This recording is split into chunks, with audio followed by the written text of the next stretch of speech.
It's a new week, and that means a brand new episode of Pixel Peak. Thanks for tuning in. It's making me sad that after this episode, we'll only have one more before the fall semester. It's not even over yet, and I already miss you guys.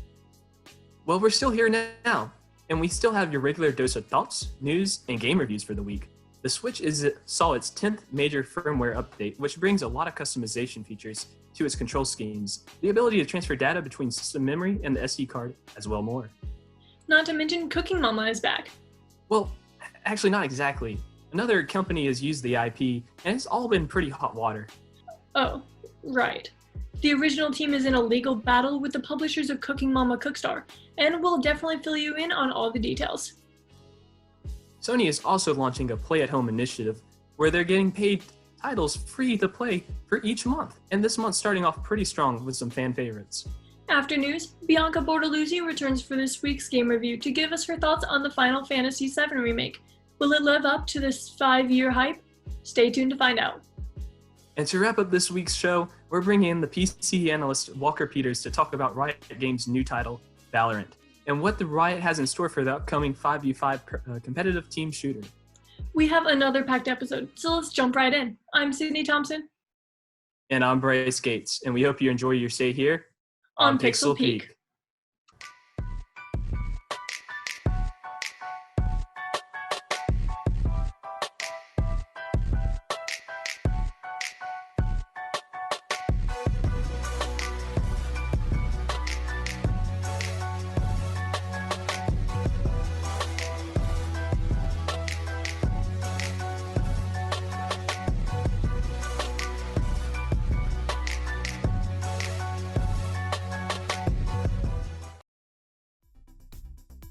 Tuesday marked the launch of the Players Network, an esports entertainment platform born from the stress caused by COVID-19.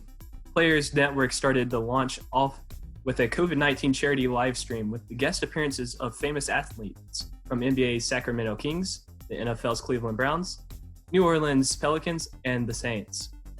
Players Network was founded by Stratton Sklevos, who was once the CEO of the San Jose Sharks and the founder of Vision Esports. The program also includes live music and showed a template from the platform's ongoing plans. The press release from the Players Network described the platform as a way to unite fans, saying, fans will be able to interact, play against, and discover other fans from overlapping fandoms they didn't know existed. Players Network will continue with other programs happening later on in the week. The Nintendo Switch got a system software update last Monday. Its 10th major update since its launch in March of 2017. The update offers the option to remap the controller buttons. The analog stick and button can be changed for each pair of controllers. The custom configurations can be saved in system settings under controllers and sensors. To be able to do the changes, you'd have to go to the new feature under change button mapping in controllers and sensors in system settings. These features aren't available for all controllers, however. The controllers that can be customized are the left and right Joy-Con, the Nintendo Switch Pro controller, and the Nintendo Lite system. The update also introduces the ability to transfer data between the system memory and an SD card is another option for the update. Save data and some updates cannot be transferred to an SD card. The option of moving data can be found in system settings under data management. Animal Crossing players are also able to have some new user icons due to the update for Animal Crossing New Horizons. These new icons are for Tom Nook, Timmy and Tommy Nook, Isabelle, Wilbur, CJ, and Flick. Cooking Mama is having some legal issues with the release of its new game, Cooking Mama Cookstar. As the game was removed from the shelves, rumors about the legal action were about something wrong with the hardware, but it has been announced to not be true.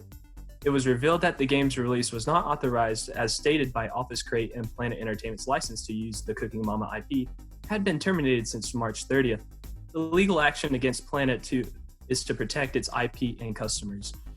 Office Crate claims Planet has made the game with poor quality, and after they had given feedback and suggestions on how to fix it, the game was resubmitted with no changes. Office Crate terminated the license due to intentional material breach of the license contract. Planet Entertainment, however, states that this whole situation arose due to creative differences as Cooking Mama Cookstar came near to completion. They said that they were within the right to publish the game As for how the situation will play out, that's for us to have to wait and see. Minecraft players will be able to see the game in a different light this week, as players will have access to a real-time ray tracing public beta released this past Thursday. Titled as Minecraft with RTX, the revamp was revealed that last August during Gamescom. It gives the graphics a complete overhaul and is a fully path-traced rendering of the game based on the way light behaves, including calculations of reflections and shadows. The beta will also bring physically based materials to the game. During a briefing on Monday, an NVIDIA representative explained standard materials only have 2 properties, while physical-based properties will have 6. Blocks made of physically based materials can have height and roughness and can emit a light or metallic look. This will also allow players to create objects and surfaces such as lava with a fiery glow, water that refracts light, and hardwood floors that have a polish. The Minecraft beta will be available to anyone who owns the Windows 10 version of the game. If you're playing inside a ray tracing enabled world, you'll be able to toggle ray tracing on and off within the game. The Minecraft with RTX beta is not separate executable. Players will be able to download 6 free maps with RTX, those being of Temples and Totems, Imagination Island, Crystal Palace, Aquatic Adventure, Color, Light and Shadow, and Neon District. NVIDIA will also create guides and tools that will allow players to make their own ray-traced worlds. Sony Interactive Entertainment is encouraging PlayStation 4 players to stay at home during the ongoing pandemic by giving away 2 free games, the first being Uncharted, the Nathan Drake Collection, followed by Journey. Both will be free to download on April 15th through May 8th. And the best part about it is PlayStation Plus is not required. The giveaway is part of Sony's Play at Home initiative, which President and CEO of Sony Interactive, Jim Ryan, announced doubles as a way to help keep the PlayStation community entertained at home, and as a $10 million fund to help smaller independent game studios who may be experiencing financial difficulties continue building great experiences for all gamers. Ryan announced that the Play at Home program on the PlayStation blog last Tuesday, saying, "During these days of physical distancing, fans have turned to gaming for moments of respite and enjoyment. At Sony Interactive Entertainment, we are privileged to bring this much-needed entertainment. We know that this is just one small step, and we are thankful to be able to offer this support to our players, our communities, and our partners." Ryan ended the statement saying that more information and how indie devs can participate in this program will be revealed soon. While the coronavirus has forced social distancing measures, that has not stopped people from dating. Tinder is allowing those who use the service to temporarily allow users to match with others for free, and couples are turning to Zoom to go on dates. A new platform for dating has emerged in the form of Animal Crossing. Several players have changed their bio to mention Animal Crossing and say it has helped them receive more attention. Becca, a Twitch streamer, said, "I've seen more matches and got him more numbers from girls in the process." Carlos, a Tinder user, commented saying, "I don't think people want someone who is so uptight looking for love. Instead, it's easier to open up with a conversation about native fruit, which is a great excuse to schedule an in-game visit. Not only does fruit originating from other islands sell for a premium, you also get an achievement and Nook Miles for collecting all of the cosmetics." Madeline, who matched with someone on Hinge, started a conversation about a native fruit. She gave a brief summary of what the date was like, saying, "We mostly did some fishing and got the apples he wanted. Unfortunately, it didn't last long, and it was probably like half an hour, I'd say, he was there. Maybe he only wanted me for my apples, who knows." Ian, another Tinder user, is still in contact with his Animal Crossing date. "I left a cute note on her message board and some gift-wrapped flowers in front of her house." Another Tinder user, Chelsea, commented that she bought a Nintendo Switch specifically for an Animal Crossing date. Lady Brittany, a Twitch streamer, centered her entire island around Animal Crossing dates and has several romantic places around her town and is offering her island as a service. Leah summed up the virtual dating experience, saying, "I think the nervousness and anxiety of meeting someone face-to-face fade away while playing, so you immediately get to just be goofy and have fun on a first date, and you get to know someone more before you meet them." That's all we have for this week's news, so I'll pass the mic to Bianca for this week's game review. This is something all Final Fantasy fans have been waiting for a while now, and it's here. Well, half of it anyway. And there's been tons of exciting news and trailers coming from Square Enix since the remake was first announced. So, without further ado, join me as I enter the world of Avalanche, Ancients, Sintra, and Soldiers in this reimagined and remade version of Final Fantasy VII. I know we have to think big if we're going to make a difference, but not like this.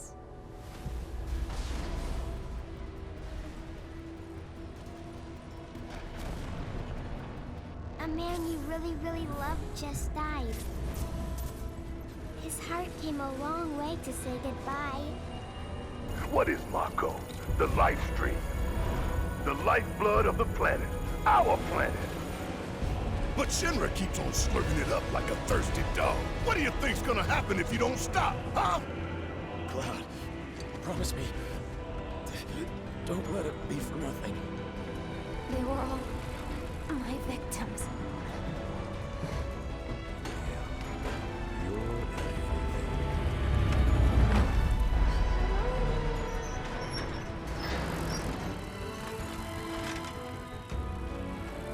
I haven't played the original Final Fantasy VII in literal years, so my memory of it is a bit hazy.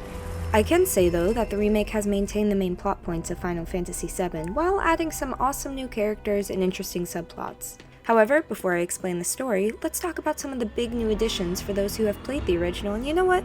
Even for those who haven't and are just curious. The Avalanche members, Jesse, Biggs, and Wedge, love them, get more screen time and we get a look into their characters and lives a bit more. Even Cloud, our main character, is much more fleshed out as we get a look into his innermost thoughts and feelings.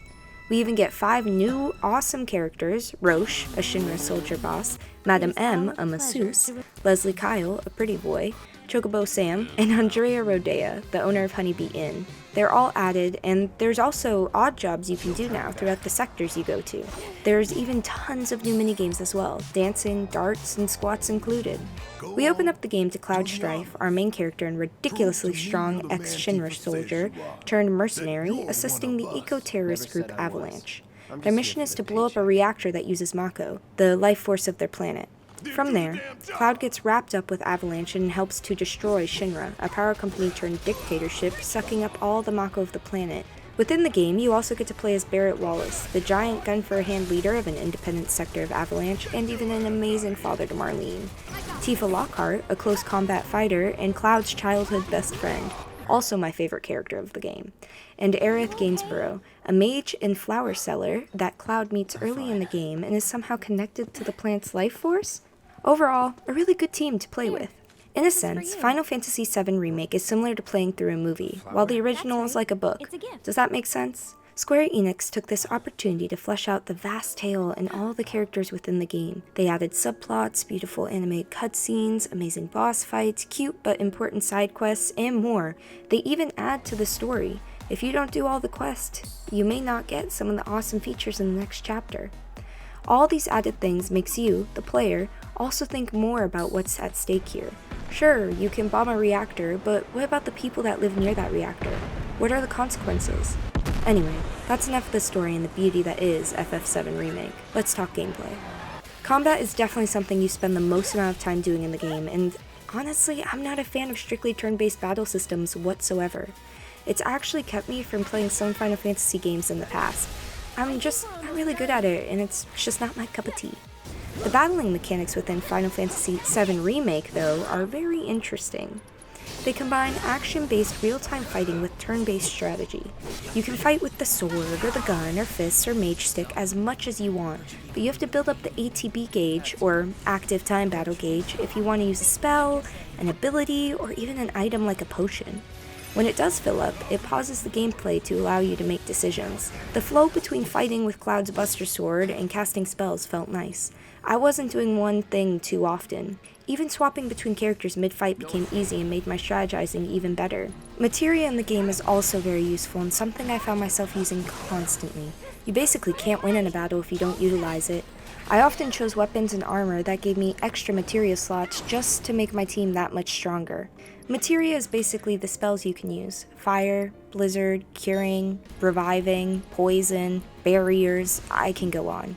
You can also upgrade weapons like crazy with skill points you acquire over time. The stronger the weapon, the more skill points you need to upgrade it. Like Aerith's mage sticks took forever to upgrade, and it was a lot of hard work. The game also offers up areas for you to rest up during missions as to not use up all your potions, MP, and HP as well. You can also buy items from little vending machines too. It was very useful and was often a foreshadowing to a big boss battle coming up, so you always had some time to prep. Speaking of boss battles, this game is jam-packed with them. This is the only game I felt genuinely challenged by in a while, and I've played Jedi Fallen Order. There's a chapter in which you have to battle with a giant robot known as the Airbuster, and then immediately after that you battle with Reno, a Turk for Shinra. I was genuinely sweating from how intense both those battles were. It was awesome. Now, the only thing I found a bit annoying in the game was the commentary that would come up on the left side of the screen from people you'd pass by. It was a bit of an eyesore at first, but as you continue playing, it does get easier to deal with and becomes pretty interesting. All the other things I found annoying in the game were so minute that they didn't really matter. They didn't affect my gaming experience at all, and most of the time it was just, me being stupid anyways. Overall, this game was amazing. Did I praise it enough in this review yet? I've been waiting for the game for years now, and it did not disappoint. I got amazing gameplay, difficult bosses, breathtaking graphics, awesome music, a dancing Cloud, Cloud dressed as a girl. Yes, Cloud as a girl. Beautiful, and so much more. I cannot wait for the rest of the installments to come out, and they've already started working on the second one. I definitely rate this game top of the mountain, and it deserves it. If I could go any higher, I absolutely would. Final Fantasy VII Remake is a heartbreaking, exciting, beautiful, and challenging game that I could not put down. Square Enix truly pulled out all the stops for this game, from the gameplay, to the music, to the characters, to the plot. I could go on. All of it was extremely well done and lived up to my expectations. In fact, it passed my expectations. I haven't cried or openly laughed during a video game in quite some time, but Final Fantasy VII had my emotions everywhere. And that's all I have for this week's game review, so I'll pass it on to Kristen and Walker for this week's analysis.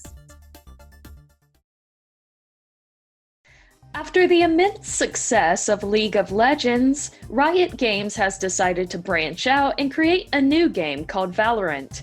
Here to talk with us more about this team-based shooter is PC analyst Walker Peters. Thanks for joining us, Walker. Glad to be here. So, people are comparing Valorant to Counter-Strike and Overwatch. Do you think this is an accurate comparison? Is it different? For sure. Riot knows well enough in game development to look at other games that have done the things they're trying to do. And I've heard a lot of people say specifically that it feels like Counter-Strike 1.6, which was sort of like the golden state of Counter-Strike. I'm not too familiar with Counter-Strike, but it was the version before Global Offensive. And of course, it also has hero characters referred to as agents, like the characters in Overwatch. So it's easy to see where the comparison comes in. So, do you think the fact that Valorant is free-to-play will attract more popularity? For sure. The free-to-play model is well established in PC gaming. Of course, League of Legends has used it their entire history since, when did it come out? 2007? It's been free-to-play the entire time. Of course, that's Riot's other game. We see other games like Fortnite, Team Fortress 2, they've all used it, and it's very successful. It increases the player base, and they can still make money off of microtransactions. So, Valorant will be run through Riot-authorized third-party organizations rather than through Riot itself. How do you think this will run out? So this allows the competitive scene to sort of develop organically as opposed to the system Riot uses with League of Legends, where they are in control of the pro scene, more or less. We can see independently run competitive organizations in other games such as CSGO and Dota 2.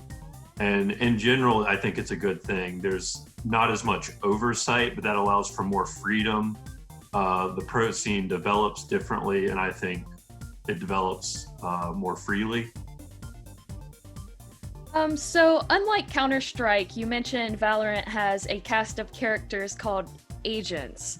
Are there any popular characters or abilities that you have seen from gameplay? For sure. It's still too early to say too much, and of course it's closed beta right now, so balance is all over the place. But Riot has stated that they want the abilities on characters to be more like tactical options and not just straight damage or this makes you shoot better.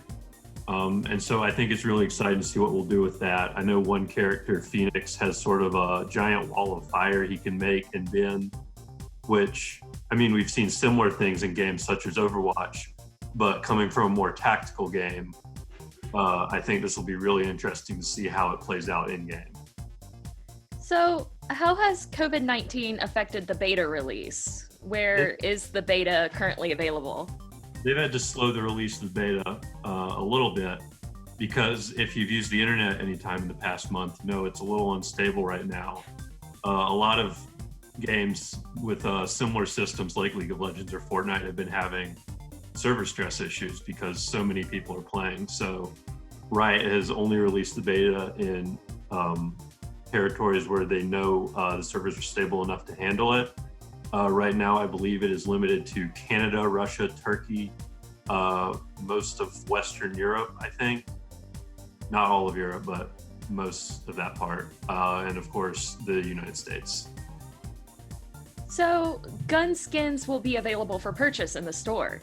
What advantages or disadvantages does this have over loot boxes?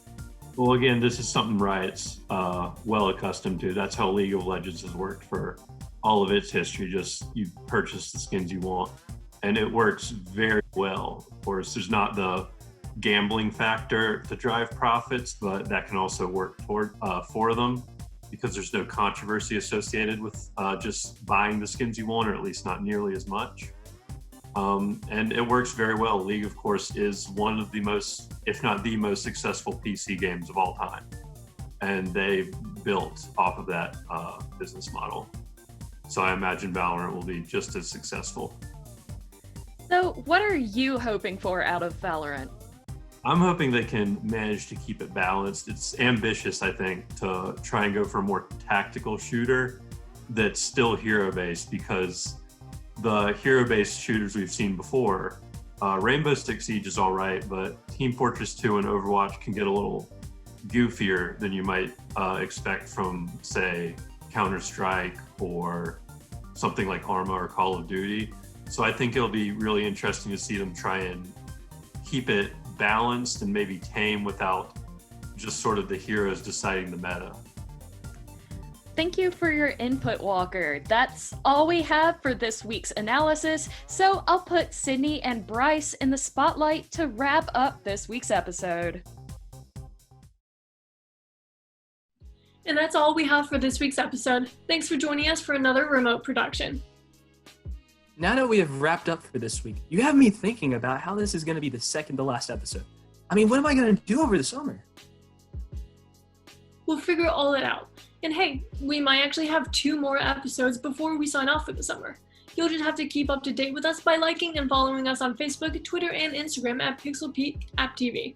We'll be streaming new episodes at 3 p.m. on Wednesdays on AppTV's YouTube channel, watchapptv.com, Skybest channels 20 and 1020, Spectrum channel 198, and on App State's campus television channel 23.3. And we couldn't have brought you today's episode without our incredible crew. Thanks to writers Jalen Cureton and Rebecca Larson, game reviewer Bianca Bortoluzzi, PC analyst Walker Peters, and producers Tanner Mizell, Elise Taylor, and yours truly for bringing us another episode in this pandemic. Thank you so much for tuning in, and we hope you enjoyed your stay here on Pixel Peak.